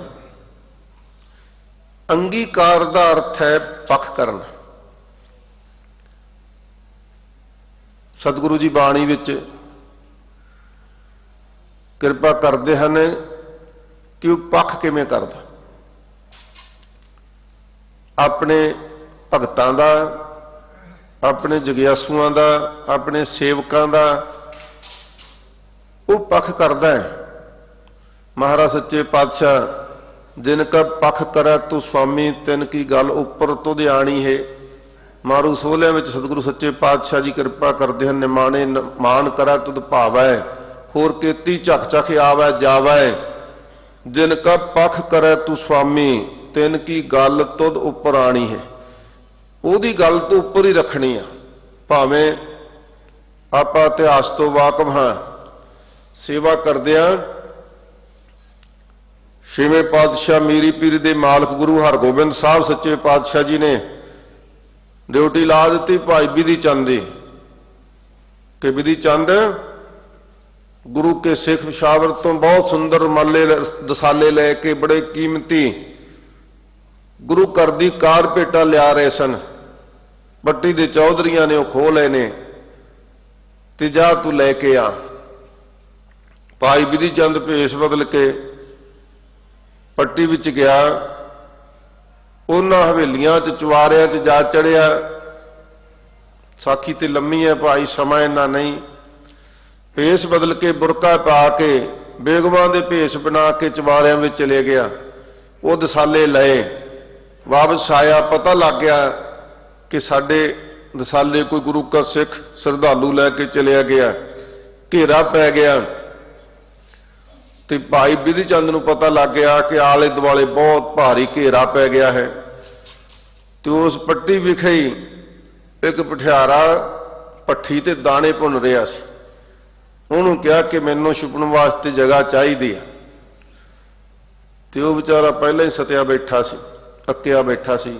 ਕਹਿੰਦਾ ਮੇਰੇ ਕੋਲ ਤੇ ਆ ਭੱਠ ਹੈ ਮੱਚਦਾ। ਕਹਿੰਦੇ ਕੋਈ ਗੱਲ ਨਹੀਂ। ਉਸੇ ਵੇਲ ਬਾਬਾ ਬਿਧੀ ਚੰਦ ਨੇ ਗੁਰੂ ਕੀ ਬਾਣੀ ਯਾਦ ਕੀਤੀ। ਜਲ ਨਹੀਂ ਡੂਬੈ ਤਸਕਰ ਨਹੀਂ ਲੇਵੈ ਭਾਏ ਨਾ ਸਾਕੈ ਜਾਲੇ ਗੁਰ ਕਾ ਬਚਨ ਬਸੈ ਜੀ ਨਾਲੇ। ਕਹਿੰਦੇ ਜਦੋਂ ਗੁਰੂ ਕਾ ਬਚਨ ਗੁਰੂ ਕੀ ਬਾਣੀ ਹਿਰਦੇ 'ਚ ਵਸੀ ਹੋਈ ਇਹ ਅੱਗ ਕਿਹੜਾ ਸਾੜ ਦੇਵੇਗੀ। ਬਲਦੀ ਹੋਈ ਭੱਠੀ 'ਚ ਬਹਿ ਗਿਆ। ਅੱਜ ਵੀ ਦਰਸ਼ਨ ਕਰਨ ਜਾਓ ਪੱਟੀ ਵਿਖੇ ਗੁਰਦੁਆਰਾ ਭੱਟ ਸਾਹਿਬ ਬਣਿਆ ਹੋਇਆ। ਸਾਧ ਸੰਗਤ ਉਸ ਭੱਠੀ ਵਿੱਚ ਬਹਿ ਗਿਆ। ਆਲੇ ਦੁਆਲੇ ਸੰਗ ਉਹ ਫੌਜਾਂ ਲੱਭਦੀਆਂ ਰਹੀਆਂ, ਹਾਰ ਹੱਕ ਕੇ ਚਲੀਆਂ ਗਈਆਂ। ਪਰ ਉਦੋਂ ਬਾਅਦ ਉਹ ਸਹੀ ਸਲਾਮ ਦੇਖੋ ਨਾ ਤੇ ਦਸਾਲੇ ਸੜੇ ਤੇ ਨਾ ਹੀ ਭਾਈ ਬਿਧੀ ਚੰਦ ਦਾ ਕੋਈ ਨੁਕਸਾਨ ਹੋਇਆ। ਉਹ ਦਸਾਲੇ ਲੈ ਕੇ ਉੱਥੇ ਪਹੁੰਚ ਗਿਆ। ਕਿੱਥੇ ਪਹੁੰਚਿਆ? ਡਰੋਲੀ ਮਾਲਵੇ ਵਿੱਚ। ਸਾਧ ਸੰਗਤ ਜਿਨ ਕਾ ਪੱਖ ਕਰੈ ਤੋ ਸੁਆਮੀ ਅੰਗੀਕਾਰ ਕੀਏ ਪ੍ਰਭ ਆਪਣੇ। ਉਹ ਪ੍ਰਭੂ ਮਾਲਕ ਨੇ, ਕਿਉਂਕਿ ਆਪਣਾ ਮਾਲਕ ਜੋ ਸੀ ਇੱਕ ਮਾਲਕ ਸੀ ਗੁਰੂ ਹਰਗੋਬਿੰਦ ਸਾਹਿਬ। ਅੱਜ ਤੇ ਸਾਧ ਸੰਗਤ ਥਾਵਾਂ ਥਾਵਾਂ ਤੇ ਗੁਰੂ ਕੇ ਸਿੱਖ ਨੂੰ ਤਸੱਲੀ ਹੋਈ ਨਹੀਂ ਹੁੰਦੀ। ਏਡਾ ਵੱਡਾ ਸੰਘਰਸ਼ ਕਰਕੇ, ਏਡੀ ਵੱਡੀ ਘਾਲਣਾ ਘਾਲ ਕੇ ਸਾਨੂੰ ਹੁਕਮ ਕੀਤਾ, ਆਗਿਆ ਭਈ ਅਕਾਲ ਕੀ ਤਬੈ ਚਲਾਇਓ ਪੰਥ ਸਭ ਸਿੱਖਣ ਕੋ ਹੁਕਮ ਹੈ ਗੁਰੂ ਮਾਨਿਓ ਗ੍ਰੰਥ। ਤੇ ਅੱਜ ਗੁਰੂ ਕਾ ਸਿੱਖ ਇਸ ਵਹਿਮ ਵਿੱਚੋਂ ਹੀ, ਸ਼ੰਕਾ ਵਿੱਚੋਂ ਨਿਕਲਦਾ ਹੀ ਨਹੀਂ। ਕੋਈ ਕਿਤੇ ਤੁਰਿਆ ਫਿਰਦਾ ਹੈ, ਕੋਈ ਕਿਤੇ ਤੁਰਿਆ ਫਿਰਦਾ ਹੈ, ਕੋਈ ਮੜੀਆਂ ਤੇ, ਕੋਈ ਮਠਾਂ ਤੇ, ਕੋਈ ਕੱਚੀਆਂ ਦੇਹ ਧਾਰੀਆਂ ਨੂੰ ਮੰਨਦਾ ਫਿਰਦਾ ਹੈ। ਸਾਧ ਸੰਗਤ ਆਪਣਾ ਗੁਰੂ ਹੀ ਨਹੀਂ ਧਾਰਨ ਕਰ ਸਕਿਆ। ਨਹੀਂ ਭਾਈ ਖੰਡੇ ਬਾਟੇ ਦਾ ਅੰਮ੍ਰਿਤ ਛਕ ਕੇ ਪੰਜਾਂ ਪਿਆਰਿਆਂ ਤੋਂ ਖੰਡੇ ਦੀ ਪੌਲ ਲੈ ਕੇ ਕਲਗੀਧਰ ਪਾਤਸ਼ਾਹ ਦੇ ਪੁੱਤਰ ਪੁੱਤਰੀਆਂ ਬਣ ਕੇ ਧੰਨ ਗੁਰੂ ਗ੍ਰੰਥ ਸਾਹਿਬ ਦੇ ਸਿੱਖ ਬਣੋ ਤੇ ਫਿਰ ਆਪਾਂ ਅਰਦਾਸ ਕਰ ਸਕਦੇ ਅੰਗੀਕਾਰ ਕਰੇ ਪ੍ਰਭ ਆਪਣੇ। ਫਿਰ ਉਹ ਭਾਈ ਸਤਿਗੁਰੂ ਪਾਤਸ਼ਾਹ ਜੀ ਪੱਖ ਕਰਦਾ, ਫਿਰ ਕਦੇ ਵੀ ਜਮਾਂ ਦੀ ਮਾਰ ਵਿੱਚ ਨਹੀਂ ਆਉਣ ਦੇਵੇਗਾ। ਦੋਖੀ ਸਗਲੇ ਭੈ ਰਵਾਲ। ਫਿਰ ਜਿੰਨੇ ਸਾਧ ਸੰਗਤ ਜੀ ਦੁਸ਼ਮਣ ਨੇ, ਦੋਖੀ ਨੇ, ਇਹ ਬਹੁਤ ਸਾਰੇ ਸ਼ਬਦ ਪੰਚਮ ਪਾਤਸ਼ਾਹ ਜੀ ਨੇ ਉਦੋਂ ਉਚਾਰੇ ਨੇ ਜਦੋਂ ਗੁਰੂ ਕੀ ਵਡਾਲੀ ਤੋਂ ਸਮੇਤ ਪਰਿਵਾਰ ਸਾਰਾ ਅੰਮ੍ਰਿਤਸਰ ਸਾਹਿਬ ਵਾਪਸ ਆਇਆ ਸੀ। ਪਰ ਸਤਿਗੁਰੂ ਪਾਤਸ਼ਾਹ ਦੀ ਬਾਣੀ ਸਦੀਵ ਕਾਲ ਲਈ ਮਹਾਰਾਜ ਸੱਚੇ ਪਾਤਸ਼ਾਹ ਜੀ ਨੇ ਉਚਾਰੀ ਹੈ। ਮਹਾਰਾਜ ਕਹਿੰਦੇ ਭਾਈ ਸਾਰੀ ਦੋਖੀ ਧੂੜ ਦੀ ਨਿਆਈ ਦੋਖੀ ਸਗਲੇ ਪੈਰਵਾਲ। ਉਹ ਸਾਰੇ ਦੋਖੀ ਜਿੰਨੇ ਦੁਸ਼ਮਣ ਨੇ ਉਹ ਵਾਲ ਵੀ ਵਿੰਗਾ ਨਹੀਂ ਕਰ ਸਕਦਾ, ਧੂੜ ਦੀ ਨਹੀਂ ਉੱਡ ਜਾਂਦੇ ਨੇ। ਕੰਠ ਲਾਏ ਰਾਖੇ ਜਨ ਆਪਣੇ, ਆਪਣੇ ਜਨਾਂ ਨੂੰ, ਆਪਣੇ ਸੇਵਕਾਂ ਨੂੰ ਆਪਣੇ ਕੰਠ ਨਾਲ ਲਾ ਕੇ ਰੱਖਦਾ ਹੈ। ਜਿਵੇਂ ਮਾਤਾ ਆਪਣੇ ਪੁੱਤਰ ਨੂੰ ਕੰਠ ਨਾਲ ਰੱਖਦੀ ਆ, ਆਪਣੇ ਬੱਚੇ ਨੂੰ ਕੰਠ ਨਾਲ ਲਾ ਕੇ ਰੱਖਦੀ ਆ, ਗਲ ਨਾਲ ਲਾ ਕੇ ਰੱਖਦੀ ਹੈ, ਹਰ ਤਰ੍ਹਾਂ ਦਾ ਉਹਨੂੰ ਸੁੱਖ ਦੇਣ ਦੀ ਕੋਸ਼ਿਸ਼ ਕਰਦੀ ਆ, ਹਰ ਤਰ੍ਹਾਂ ਦੀ ਤਕਲੀਫ ਤੋਂ ਦੂਰ ਰੱਖਦੀ ਆ। ਉਸੇ ਤਰ੍ਹਾਂ ਸਤਿਗੁਰੂ ਪਾਤਸ਼ਾਹ ਜੀ, ਮਹਾਰਾਜ ਸੱਚੇ ਪਾਤਸ਼ਾਹ ਜੀ ਦੇ ਅਸੀਂ ਬੱਚੇ ਹਾਂ। ਤੇ ਜਦੋਂ ਅਸੀਂ ਇਹ ਮਨ ਵਿੱਚ ਪ੍ਰਗਟ ਭਾਵਨਾ ਧਾਰਨ ਕਰ ਲਈ ਕਿ ਅਸੀਂ ਸਤਿਗੁਰੂ ਪਾਤਸ਼ਾਹ ਜੀ ਦੇ ਬੱਚੇ ਹਾਂ, ਗੁਰਦੇਵ ਮਾਤਾ, ਗੁਰਦੇਵ ਪਿਤਾ, ਗੁਰਦੇਵ ਸਵਾਮੀ ਪਰਮੇਸ਼ਰ ਹੈ, ਜਦੋਂ ਮਨ ਵਿੱਚ ਧਾਰਨ ਕਰ ਲਿਆ ਕਿ ਇਹ ਗੁਰਬਾਣੀ ਗੁਰੂ ਹੈ, ਗੁਰਬਾਣੀ ਹੀ ਸਾਡਾ, ਤੂੰ ਮੇਰਾ ਮਾਤਾ, ਤੂੰ ਮੇਰਾ ਪਿਤਾ, ਤੂੰ ਮੇਰਾ ਰਾਖਾ, ਸਭੜੀ ਥਾਈ ਤਾ ਭਉ ਕੀਹਾ ਕਾੜਾ ਜੀਓ, ਜਦੋਂ ਇਹ ਮੰਨ ਲਿਆ ਅਸੀਂ ਹਿਰਦੇ ਵਿੱਚ ਧਾਰਨ ਕਰ ਲਿਆ, ਤੇ ਸਾਧ ਸੰਗਤ ਜੀ ਫਿਰ ਮਹਾਰਾਜ ਸੱਚੇ ਪਾਤਸ਼ਾਹ ਜੀ ਫਰਮਾਉਂਦੇ ਨੇ ਕਿ ਆਪਣੇ ਜਨਾਂ ਨੂੰ, ਸੇਵਕਾਂ ਨੂੰ ਫਿਰ ਕੰਠ ਨਾਲ ਲਾ ਕੇ ਰੱਖਦਾ ਹੈ। ਬੇਅੰਤੀ ਭਗਤਾਂ ਦੀ ਰੱਖਿਆ ਕੀਤੀ ਸਾਧ ਸੰਗਤ। ਕਿਸੇ ਨੂੰ ਜਲ ਵਿੱਚ ਡੋਬਣ ਦੀ ਕੋਸ਼ਿਸ਼ ਕੀਤੀ, ਕਿਸੇ ਨੂੰ ਹਾਥੀ ਮੂਹਰੇ ਸੁੱਟਿਆ ਗਿਆ, ਕਿਸੇ ਨੂੰ ਹਰਨਾਕਸ਼ ਵਰਗਿਆਂ ਨੇ ਸਾਹਮਣੇ ਆਪ ਹੀ ਖੜ ਕੱਢ ਕੇ ਕਤਲ ਕਰਨ ਦੀ ਕੋਸ਼ਿਸ਼ ਕੀਤੀ। ਤੇ ਬੇਅੰਤੀ ਭਗਤਾਂ ਦੀ ਹਰ ਜੋ ਭਗਤੋ ਪਾਇਆ ਪੈਜ ਰੱਖਦਾ ਆਇਆ ਰਾਮ ਰਾਜੇ, ਹਰਨਾਕਸ਼ ਦੁਸ਼ਟ ਹਰ ਮਾਰਿਆ, ਪ੍ਰਹਿਲਾਦ ਤਰਾਇਆ, ਹਰ ਥਾਂ ਤੇ ਆਪਣੇ ਭਗਤਾਂ ਦੀ, ਸੇਵਕਾਂ ਦੀ ਰੱਖਿਆ ਕੀਤੀ, ਅੱਜ ਵੀ ਕਰ ਰਿਹਾ, ਹਮੇਸ਼ਾ ਲਈ ਕਰਦਾ ਰਹੇਗਾ, ਕਿਉਂਕਿ ਪ੍ਰਗਟ ਦੇਹ ਹੈ ਗੁਰੂ ਕੀ। ਜੋ ਗੁਰੂ ਨਾਨਕ ਸਾਹਿਬ ਪ੍ਰਗਟ ਹੋਏ ਸੀ ਨਾ, ਉਹੋ ਹੀ ਪ੍ਰਗਟ ਖਾਲਸਾ ਪੰਥ ਕੀਤਾ, ਤੇ ਉਹੀ ਪ੍ਰਗਟ ਦੇਹ ਦੇ ਨਾਲ ਕਲਗੀਧਰ ਪਾਤਸ਼ਾਹ ਨੇ ਆਪਾਂ ਨੂੰ ਜੋੜਿਆ। ਇੱਕ ਗੱਲ ਹਮੇਸ਼ਾ ਯਾਦ ਰੱਖਿਓ, ਤੇ ਉਹ ਜਿਹੜੀ ਪ੍ਰਗਟ ਦੇਹ ਹੈ ਉਹ ਇੱਕ ਦਿਨ ਵਾਸਤੇ ਤਾਂ ਹੈ ਨਹੀਂ ਭਾਈ, ਉਹ ਤੇ ਹਮੇਸ਼ਾ ਹੀ ਪ੍ਰਗਟ ਹੈ। ਇਸ ਵਾਸਤੇ ਉਹਨੇ ਸਾਡੀ ਹਮੇਸ਼ਾ ਲਈ ਮਦਦ ਕਰਨੀ ਹੈ। ਜਦੋਂ ਅਸੀਂ ਇਹ ਮਨ ਵਿੱਚ ਭਾਵਨਾ ਧਾਰ ਕੇ ਰੱਖੀ ਕਿ ਸਾਨੂੰ ਕੇਵਲ ਗੁਰੂ ਕੇ ਸਿੱਖ ਬਣਨਾ ਚਾਹੀਦਾ ਹੈ, ਪਰ ਸਾਡੀ ਹਾਲਤ ਕੁਝ ਹੋਰ ਹੈ। ਹਮ ਅੰਧਲੇ ਅੰਧ ਬਿਖੈ ਬਿਖਰਾਤੇ, ਕਿਉਂ ਚਾਲੈ ਗੁਰ ਚਾਲੀ, ਸਤਿਗੁਰ ਦਇਆ ਕਰੇ ਸੁਖ ਦਾਤਾ, ਹਮ ਲਾਵੈ ਆਪਨ ਪਾਲੀ, ਗੁਰ ਸਿੱਖ ਮੀਤ ਚੱਲੋ ਗੁਰ ਚਾਲੀ। ਜੇ ਸਤਿਗੁਰੂ ਕਿਰਪਾ ਕਰਦੇ ਨੇ, ਸਤਿਗੁਰ ਦਇਆ ਕਰੇ ਸੁਖ ਦਾਤਾ, ਉਹ ਮਿਹਰ ਕਰੇ, ਤੇ ਫਿਰ ਅਸੀਂ ਗੁਰੂ ਕੀ ਚਾਲ ਨੂੰ ਫੜ ਸਕਦੇ ਹਾਂ, ਫਿਰ ਅਸੀਂ ਉਹ ਚਾਲ ਤੇ ਚੱਲ ਸਕਦੇ ਹਾਂ ਜਿਹੜੀ ਭਗਤਾਂ ਕੀ ਚਾਲ ਨਿਰਾਲੀ ਮਹਾਰਾਜ ਨੇ ਕਿਹਾ ਨਾ, ਉਸ ਨਿਰਾਲੀ ਚਾਲ ਤੇ ਚੱਲ ਸਕਦੇ ਹਾਂ। ਤੇ ਨਹੀਂ ਤੇ ਭਾਈ ਮਹਾਰਾਜ ਸੱਚੇ ਪਾਤਸ਼ਾਹ ਜੀ ਨੇ ਹੋਰ ਵੀ ਦੱਸਿਆ ਕਿ ਇਸ ਚਾਲ ਨੂੰ ਕਿਵੇਂ ਫੜ ਸਕਦੇ ਹਾਂ। ਮਹਾਰਾਜ ਸੱਚੇ ਪਾਤਸ਼ਾਹ ਜੀ ਫਰਮਾਉਂਦੇ ਨੇ ਕਿ ਭਾਈ ਇਸ ਗੁਰੂ ਕੀ ਚਾਲ ਤੇ ਚੱਲਣ ਵਾਸਤੇ ਅੰਤਰ ਕਪਟ ਚਕਾਵੋ ਮੇਰੇ ਗੁਰ ਸਿੱਖੋ, ਨੇ ਕਪਟ ਕਮਾਵੋ ਹਰ ਕੀ ਹਰ ਘਾਲ, ਨਿਹਾਲ ਨਿਹਾਲ ਨਿਹਾਲ। ਕਹਿੰਦੇ ਭਾਈ ਜਦੋਂ ਅੰਦਰੋਂ ਕਪਟ ਖਤਮ ਕਰਕੇ, ਅੰਦਰੋਂ ਕਪਟ ਛਲ ਵਾਲੀ ਨੀਤੀ ਛੱਡ ਕੇ, ਕਪਟ ਬਹੁਤ ਵੱਡੇ ਵੀ ਹੁੰਦੇ ਆ ਤੇ ਛੋਟੇ ਵੀ ਹੁੰਦੇ, ਅਸਲੀਅਤ ਨੂੰ ਆਪਣੇ ਗਲੋਂ ਟਾਲਣ ਵਾਸਤੇ ਵੀ ਮਨ ਕਪਟ ਸੋਚਦਾ ਹੈ। ਕਹੋ ਭਾਈ ਅੰਮ੍ਰਿਤ ਛਕ ਲਾ, ਨਹੀਂ ਹਲੇ ਪੁੱਤਰ ਦਾ ਵਿਆਹ ਕਰਨਾ, ਪੋਤਰੇ ਦਾ ਕਰਨਾ, ਹਲੇ ਮੈਂ ਅੰਮ੍ਰਿਤ ਛਕ ਲਵਾਂ, ਇਹ ਕਪਟ ਹੈ। ਅੰਮ੍ਰਿਤ ਰੋਕਦਾ ਵੀ ਤੂੰ ਵਿਆਹ ਨਾ ਕਰ। ਨਹੀਂ ਭਾਈ ਹਰ ਗੱਲ ਤੇ ਅਸੀਂ ਕਪਟ ਕਰਦੇ ਆਂ ਵੀ ਉਹੀ ਬਾਣੀ ਰੋਜ਼ ਪੜ੍ਹੀ ਜਾਈਏ,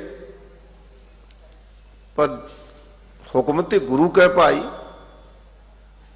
ਗੁਰੂ ਕੇ ਹੁਕਮ ਨੂੰ ਮੰਨਣਾ ਹੈ। ਗੁਰ ਸਤਿਗੁਰ ਕਾ ਜੋ ਸਿੱਖ ਖਾਏ ਸੋ ਭਲਕੇ ਉਠ, ਹਰ ਨਾਮ ਧਿਆਵੈ, ਉਦਮ ਕਰੇ ਭਲਕੇ ਪ੍ਰਭਾਤੀ, ਇਸ਼ਨਾਨ ਕਰੇ ਅੰਮ੍ਰਿਤ ਸਰ ਨਹਾਵੈ। ਇਹ ਤਾਂ ਗੁਰੂ ਕਾ ਹੁਕਮ ਹੈ। ਆਵੋ ਸਿੱਖ ਸਤਿਗੁਰੂ ਕੇ ਪਿਆਰਿਓ, ਗਾਵੋ ਸੱਚੀ ਬਾਣੀ, ਬਾਣੀ ਤਾਂ ਗਾਵੋ ਗੁਰੂ ਕੇਰੀ ਬਾਣੀਆਂ ਸਿਰ ਬਾਣੀ, ਇਹ ਤਾਂ ਸ਼੍ਰੋਮਣੀ ਬਾਣੀ ਹੈ। ਤੇ ਅੰਦਰੋਂ ਕਪਟ ਖਤਮ ਕਰਕੇ ਜਦੋਂ ਅਸੀਂ ਸਤਿਗੁਰੂ ਪਾਤਸ਼ਾਹ ਦੀ ਆਰਾਧਨਾ ਕਰਾਂਗੇ, ਜਦੋਂ ਮਨ ਵਿੱਚ ਸਮਝ ਲਵਾਂਗੇ ਕਿ ਸਾਡੇ ਕੋਲੇ ਤੇ 84 ਲੱਖ ਜੂਨਾਂ ਤੋਂ ਬਾਅਦ ਇੱਕ ਸੀਮਤ ਜਿਹਾ ਸਮਾਂ ਸਾਨੂੰ ਮਿਲਿਆ, ਤੇ ਅਸੀਂ ਆਪਣੇ ਨਾਲ ਹੀ ਕਪਟ, ਆਪਣੇ ਨਾਲ ਹੀ ਛਲ, ਤੇ ਜਦੋਂ ਆਪਣੇ ਹਿਰਦੇ ਵਿੱਚ ਝਾਤੀ ਮਾਰ ਕੇ ਦੇਖਾਂਗੇ ਕਿ ਇਹ ਮਨਾ ਸਮਾਂ ਤੇ ਬੀਤ ਗਿਆ ਬਹੁਤ ਸਾਰਾ, ਇੰਨੇ ਸਮੇਂ ਦੇ ਵਿੱਚ ਕਿਹੜੀ ਰਾਸ ਪੂੰਜੀ ਤੂੰ ਪ੍ਰਾਪਤ ਕਰ ਲਈ ਜਿਹਨੂੰ ਲੈ ਕੇ ਨਾਲ ਚੱਲੇਗਾ। ਅੱਗੇ ਸਤਿਗੁਰੂ ਜੀ ਕਿਰਪਾ ਕਰਦੇ ਨੇ। ਮਹਾਰਾਜ ਸੱਚੇ ਪਾਤਸ਼ਾਹ ਜੀ ਕਹਿੰਦੇ ਭਾਈ ਜਿਨ੍ਹਾਂ ਨੇ ਵੀ ਮਨ ਵਿੱਚ ਰਤਾ ਵੀ ਖਿਆਲ ਕੀਤਾ ਕਿ ਅਸੀਂ ਗੁਰੂ ਕੇ ਸਿੱਖ ਬਣ ਕੇ ਗੁਰੂ ਕੀ ਸਿੱਖੀ ਨੂੰ ਕਮਾਉਣਾ ਹੈ ਤੇ ਗੁਰੂ ਕੀ ਸਿੱਖੀ ਨੂੰ ਸਤਿਗੁਰੂ ਦੇ ਭਾਣੇ ਵਿੱਚ ਰਹਿ ਕੇ ਉਸ ਦੇ ਭਾਣੇ ਤੇ ਅਮਲ ਕਰਨਾ, ਭਾਣੇ ਨੂੰ ਮੰਨਣਾ ਹੈ। ਤੇ ਮਹਾਰਾਜ ਕਹਿੰਦੇ ਜਿਹਨੇ ਇਸ ਰਸਤੇ ਨੂੰ ਅਖਤਿਆਰ ਕਰ ਲਿਆ, ਜਿਹੜਾ ਇਸ ਰਾਹ ਤੇ ਤੁਰ ਪਿਆ, ਮਹਾਰਾਜ ਸੱਚੇ ਪਾਤਸ਼ਾਹ ਜੀ ਫਿਰ ਕੀ ਕਹਿੰਦੇ ਨੇ ਭਾਈ, ਸੱਚੇ ਮਾਰਗ ਚਲਦਿਆਂ ਉਸਤਤ ਕਰੇ ਜਹਾਨ, ਇਹ ਉਹਦਾ ਮਾਰਗ ਹੈ। ਤੇ ਫਿਰ ਆਪਣੇ ਜਨਾਂ ਦੀ ਸੇਵਕਾਂ ਦੀ ਹਮੇਸ਼ਾ ਹੀ ਸਤਿਗੁਰੂ ਜੀ ਆਪ ਰੱਖਿਆ ਕਰਦੇ ਹਨ। ਉਧਰ ਲੀਏ ਲਾਏ ਆਪਣੇ ਪਾਲ, ਫਿਰ ਆਪਣੇ ਪੱਲੇ ਨਾਲ ਲਾ ਕੇ ਉਧਾਰ ਕਰ ਦਿੰਦੇ ਨੇ। ਸਤਿਗੁਰੂ ਪਾਤਸ਼ਾਹ ਜੀ ਕਿਰਪਾ ਕਰ ਦਿੰਦੇ ਹਨ, ਆਪ ਬਾਣੀ ਰੂਪ ਪੱਲੇ ਨਾਲ, ਨਾਮ ਰੂਪ ਪੱਲੇ ਨਾਲ, ਮਰਜ਼ਾਦਾ ਰੂਪ ਪੱਲੇ ਨਾਲ ਜੋੜ ਕੇ ਸਤਿਗੁਰੂ ਪਾਤਸ਼ਾਹ ਜੀ ਉਧਾਰ ਕਰਦੇ ਹਨ। ਸਹੀ ਸਲਾਮਤ ਮਿਲ ਘਰ ਆਏ, ਫਿਰ ਸਾਰੇ ਸਹੀ ਸਲਾਮਤ ਨਿਜ ਸਰੂਪ ਵਿੱਚ ਮਿਲ ਕੇ, ਮਨ ਤੂੰ ਜੋਤ ਸਰੂਪ ਹੈ, ਆਪਣਾ ਮੂਲ ਪਛਾਣ ਆਪਣੇ ਮੁੱਢ ਨਾਲ ਫਿਰ ਮਿਲ ਜਾਂਦੇ ਨੇ। ਅਥਵਾ ਆਪਣੇ ਪੱਲੇ ਨਾਲ ਲਾ ਕੇ ਮੀਰੀ ਪੀਰੀ ਦੇ ਮਾਲਕ ਗੁਰੂ ਹਰਗੋਬਿੰਦ ਸਾਹਿਬ ਸੱਚੇ ਪਾਤਸ਼ਾਹ ਜੀ ਨੇ ਉਮਰ ਕੈਦੀ ਹੋਏ ਵੇ 52 ਧਾਰ ਦੇ ਰਾਜਿਆਂ ਨੂੰ ਆਪਣੇ ਪੱਲੇ ਨਾਲ ਲਾ ਕੇ ਹਮੇਸ਼ਾ ਵਾਸਤੇ ਮੁਕਤ ਕਰ ਦਿੱਤਾ। ਸਹੀ ਸਲਾਮਤ ਮਿਲ ਘਰ ਆਏ। ਤੇ ਫਿਰ ਸਾਰਿਆਂ ਨੂੰ ਉਹਨਾਂ ਦੇ ਰਾਜ ਵੀ ਵਾਪਸ ਦਵਾ ਦਿੱਤੇ ਸਨ। ਤਵਾਰੀਖ ਅਨੁਸਾਰ ਸਾਧ ਸੰਗਤ ਉਹਨਾਂ ਰਾਜਿਆਂ ਨੂੰ ਸਤਿਗੁਰੂ ਪਾਤਸ਼ਾਹ ਜੀ ਨੇ ਆਪਣੇ ਕੋਲੋਂ ਇੱਕ ਇੱਕ ਘੋੜਾ ਤੇ ਸਰੋਪਾ ਵੀ ਦਿੱਤਾ। ਹਿੰਦੀ ਤਵਾਰੀਖ ਦੇ ਵਿੱਚ ਲਿਖਿਆ ਹੋਇਆ ਕਿ ਉਹ ਰਾਜੇ ਜਦੋਂ ਤੱਕ ਜਿਉਂਦੇ ਰਹੇ, ਉਹ ਅਕਾਲ ਤਖਤ ਸਾਹਿਬ ਨੂੰ ਸਨਮੁਖ ਰਹੇ ਤੇ ਆਪਣੀ ਕਮਾਈ ਦਾ, ਆਪਣੇ ਰਾਜ ਦਾ ਦਸਵੰਧ ਵੀ ਅਕਾਲ ਤਖਤ ਸਾਹਿਬ ਨੂੰ ਸ੍ਰੀ ਗੁਰੂ ਹਰਗੋਬਿੰਦ ਸਾਹਿਬ ਸੱਚੇ ਪਾਤਸ਼ਾਹ ਦੇ ਚਰਨਾਂ 'ਚ ਭੇਟਾ ਕਰਦੇ ਰਹੇ, ਕਿਉਂਕਿ ਨਹੀਂ ਤਾਂ ਉੱਥੇ ਹੀ ਮਰਦੇ ਨਾ। ਆਪਣੇ ਪੱਲੇ ਨਾਲ ਲਾ ਕੇ 52 ਕਲੀਆਂ ਦਾ ਚੋਲਾ ਪਹਿਨ ਕੇ ਸਤਿਗੁਰੂ ਪਾਤਸ਼ਾਹ ਜੀ ਨੇ ਆਪਣੇ ਪੱਲੇ ਨਾਲ ਜੋੜ ਕੇ ਤੇ ਫਿਰ ਸਹੀ ਸਲਾਮਤ ਥਾਮੋ ਥਾਮ ਤੇ ਆਪੋ ਆਪਣੇ ਰਾਜਾਂ ਦੀ ਪ੍ਰਾਪਤੀ ਵੀ ਕਰਵਾ ਦਿੱਤੀ ਸੀ। ਇਸ ਲਈ ਭਾਈ ਸਤਿਗੁਰੂ ਪਾਤਸ਼ਾਹ ਜੀ ਦਾ ਪੱਲਾ ਜੇ ਫੜ ਲਈਏ, ਮਹਾਰਾਜ ਸੱਚੇ ਪਾਤਸ਼ਾਹ ਦੇ ਪੱਲੇ 'ਚ ਬਹੁਤ ਸ਼ਕਤੀ ਹੈ। ਇਸ ਲਈ ਸਤਿਗੁਰੂ ਦੇ ਨਾਮ ਰੂਪ ਪੱਲੇ ਨਾਲ ਜੇ ਜੁੜ ਜਾਈਏ, ਫਿਰ ਸਹੀ ਸਲਾਮਤ ਮਿਲ ਘਰ ਆਏ। ਜਦੋਂ ਸਤਿਗੁਰੂ ਜੀ ਨਾਲ ਮੇਲ ਹੋ ਗਿਆ ਤੇ ਫਿਰ ਆਪਣੀ ਸਾਰੀ ਰਾਸ ਪੂੰਜੀ ਸਲਾਮਤ ਲੈ ਕੇ ਨਿਜ ਸਰੂਪ ਵਿੱਚ ਭੇਦ ਹੋ ਜਾਵਾਂਗੇ। ਨਿੰਦਕ ਕੇ ਮੁਖ ਹੋਏ ਕਾਲ, ਜਿਹੜੇ ਭਾਈ ਨਿੰਦਕ ਹੁੰਦੇ ਨਾ, ਕਿਸੇ ਦੀ ਸੱਚੀ ਗੱਲ ਨੂੰ ਉਸ ਦੇ ਵਿਰੁੱਧ ਝੂਠਾ ਪ੍ਰਚਾਰ ਕਰਕੇ ਉਹਨੂੰ ਦੁਨੀਆ ਦੇ ਵਿੱਚ ਫੈਲਾਉਣਾ, ਉਹਦਾ ਨਾਮ ਨਿੰਦਕ ਹੈ। ਨਿੰਦਾ ਭਲੀ ਕਿਸੇ ਕੀ ਨਾਹੀ, ਮਨਮੁਖ ਮੁਗਧ ਕਰਨ। ਮਹਾਰਾਜ ਸੱਚੇ ਪਾਤਸ਼ਾਹ ਜੀ ਬਾਣੀ ਵਿੱਚ ਫਰਮਾਉਂਦੇ ਨੇ ਨਾ ਕਿ ਭਾਈ ਉਹ ਮਨਮੁਖ ਮੁਗਧ ਮੂਰਖ ਲੋਕ ਨੇ ਜਿਹੜੇ ਨਿੰਦਾ ਕਰਦੇ ਨੇ। ਨਿੰਦਾ ਭਲੀ ਕਿਸੇ ਕੀ ਨਾਹੀ, ਮਨਮੁਖ ਮੁਗਧ ਕਰਨ। ਤੇ ਮੋਹ ਕਾਲੇ ਤੇ ਨਿੰਦਕਾ ਨਰਕੇ ਘੋਰ ਪਚੰਨ, ਘੋਰ ਨਰਕ ਦੇ ਵਿੱਚ ਪਾਏ ਜਾਂਦੇ ਨੇ ਨਿੰਦਕ। ਇਸ ਵਾਸਤੇ ਮਹਾਰਾਜ ਸੱਚੇ ਪਾਤਸ਼ਾਹ ਜੀ ਕਹਿੰਦੇ ਜਿਹੜੇ ਅਕਾਰਨੀ ਨਿੰਦਾ ਕਰਦੇ ਨੇ ਉਹਨਾਂ ਦੇ ਇਸ ਲੋਕ ਵਿੱਚ ਵੀ ਪਰਲੋਕ ਵਿੱਚ ਵੀ ਮੂੰਹ ਕਾਲੇ ਹੁੰਦੇ ਹਨ। ਕਹੋ ਨਾਨਕ ਮੇਰਾ ਸਤਿਗੁਰ ਪੂਰਾ, ਸਤਿਗੁਰੂ ਪਾਤਸ਼ਾਹ ਜੀ ਫਰਮਾਉਂਦੇ ਨੇ, ਇਹ ਬਹੁਤ ਵਾਰੀ ਬਚਨ ਉਚਾਰਿਆ ਸਤਿਗੁਰੂ ਪਾਤਸ਼ਾਹ ਜੀ ਨੇ ਕਿ ਗੁਰੂ ਕਾ ਸਿੱਖ ਲੇਸ ਮਾਤਰ ਵੀ ਕਿਤੇ ਭੁੱਲ ਨਾ ਜਾਵੇ। ਕਹੋ ਨਾਨਕ ਮੇਰਾ ਸਤਿਗੁਰ ਪੂਰਾ, ਕਿ ਵੇਖਿਓ ਕਿਤੇ ਅਧੂਰਿਆਂ ਦੇ ਪੱਲੇ ਨਾ ਲੱਗ ਜਿਓ। ਪੂਰਾ ਪ੍ਰਭ ਰਾਧਿਆ ਪੂਰਾ ਜਾ ਕੇ ਨਾਓ, ਨਾਨਕ ਪੂਰਾ ਪਾਇਆ ਪੂਰੇ ਕੇ ਗੁਣ ਗਾਓ। ਜਦੋਂ ਸਾਨੂੰ ਜੋੜਿਆ ਹੀ ਪ੍ਰਗਟ ਜੋਤ ਨੇ, ਸਤਿਗੁਰੂ ਨਾਨਕ ਪ੍ਰਗਟਿਆ, ਸਤਿਗੁਰੂ ਨਾਨਕ ਸਾਹਿਬ ਪ੍ਰਗਟ ਹੋਏ ਪੂਰੇ ਗੁਰੂ। ਤੇ ਪੂਰੇ ਗੁਰੂ ਕਲਗੀਧਰ ਮਹਾਰਾਜ ਸੱਚੇ ਪਾਤਸ਼ਾਹ ਜੀ ਨੇ 10ਵੇਂ ਸਰੂਪ ਵਿੱਚ ਜਾ ਕੇ ਖਾਲਸਾ ਪ੍ਰਗਟ ਕਰ ਦਿੱਤਾ। ਤੇ ਫਿਰ ਇਸ ਖਾਲਸੇ ਪੰਥ ਨੂੰ ਪੂਰੇ ਗੁਰੂ ਪ੍ਰਗਟ ਗੁਰਾਂ ਕੀ ਦੇਹ ਨਾਲ ਜੋੜ ਦਿੱਤਾ। ਤੇ ਫਿਰ ਵੀ ਕੋਈ ਭੁਲੇਖਾ ਰਹਿ ਜਾਵੇ ਤੇ ਫਿਰ ਗਲਤੀ ਕਿਹਦੀ ਆ ਭਾਈ? ਗਲਤੀ ਫਿਰ ਸਾਡੀ ਆਪਣੀ ਆ। ਇਸ ਵਾਸਤੇ ਰਤਾ ਮਾਤਰ ਵੀ ਕਿਤੇ ਭੁਲੇਖਾ ਨਹੀਂ ਖਾਣਾ। ਕੋਈ ਵੱਡੇ ਤੋਂ ਵੱਡਾ ਸ਼ਰਧਾਲੂ ਹੋ ਸਕਦਾ ਹੈ, ਸੰਤ ਹੋ ਸਕਦਾ ਹੈ, ਜਥੇਦਾਰ ਹੋ ਸਕਦਾ ਹੈ, ਕੋਈ ਸਾਧ ਸੰਗਤ ਇਹ ਤੋਂ ਵੀ ਵੱਡਾ ਕੋਈ ਉਹਦਾ ਮਰਤਬਾ ਪ੍ਰਾਪਤ ਕਰ ਸਕਦਾ ਹੈ। ਪਰ ਜਦੋਂ ਗੱਲ ਆਏਗੀ ਗੁਰੂ ਦੀ, ਉਦੋਂ ਕੇਵਲ ਧੰਨ ਗੁਰੂ ਗ੍ਰੰਥ ਸਾਹਿਬ। ਸ਼ਬਦ ਗੁਰ ਪੀਰਾ ਗਹਿਰ ਗੰਭੀਰਾ, ਬਿਨ ਸ਼ਬਦ ਜਗ ਪੌਰਾਨੰ। ਬਾਣੀ ਗੁਰੂ, ਗੁਰੂ ਹੈ ਬਾਣੀ, ਵਿੱਚ ਬਾਣੀ ਅੰਮ੍ਰਿਤ ਸਾਰੇ। ਗੁਰਬਾਣੀ ਕਹੈ ਸੇਵਕ ਜਨ ਮਾਨੈ, ਪ੍ਰਤੱਖ ਗੁਰੂ ਨਿਸਤਾਰੇ। ਉੱਥੇ ਭਾਈ ਕੇਵਲ ਗੁਰੂ ਗ੍ਰੰਥ ਸਾਹਿਬ ਹੈ। ਇਸ ਵਾਸਤੇ ਸਤਿਗੁਰੂ ਪਾਤਸ਼ਾਹ ਜੀ ਫਰਮਾਉਂਦੇ ਨੇ, ਕਹੋ ਨਾਨਕ ਮੇਰਾ ਸਤਿਗੁਰ ਪੂਰਾ। ਕਿਉਂਕਿ ਸਾਨੂੰ ਕਾਹਦਾ ਫਿਕਰ ਹੈ ਭਾਈ, ਸਾਡਾ ਤਾਂ ਪੂਰਾ ਗੁਰੂ ਹੈ। ਕੋਈ ਅਧੂਰਾ ਤੇ ਹੈ ਨਹੀਂ ਕਿ ਰਾਹ 'ਚ ਹੀ ਛੱਡ ਦੇਵੇਗਾ, ਅਧੂਰਾ ਤੇ ਹੈ ਹੀ ਨਹੀਂ ਕਿ ਆਪ ਹੀ ਅਦਾਲਤਾਂ ਦੇ ਚੱਕਰ ਕੱਟਦਾ ਫਿਰੇਗਾ। ਨਹੀਂ ਭਾਈ, ਇਹ ਤਾਂ ਸਾਡੇ ਜਨਮਾਂ ਜਨਮਾਤਾਂ ਦੀਆਂ ਅਦਾਲਤਾਂ ਦੇ ਬੰਧਨ ਕੱਟਣਹਾਰ ਹੈ। ਇਸ ਵਾਸਤੇ ਸਾਡਾ ਪੂਰਾ ਸਤਿਗੁਰੂ ਅਕਾਲ ਪੁਰਖ ਵਾਹਿਗੁਰੂ ਹੈ। ਗੁਰ ਪ੍ਰਸਾਦ ਪ੍ਰਭ ਭੈ ਨਿਹਾਲ। ਫਿਰ ਨਿਹਾਲ ਸ਼ਬਦ ਵਰਤਦੇ ਨੇ।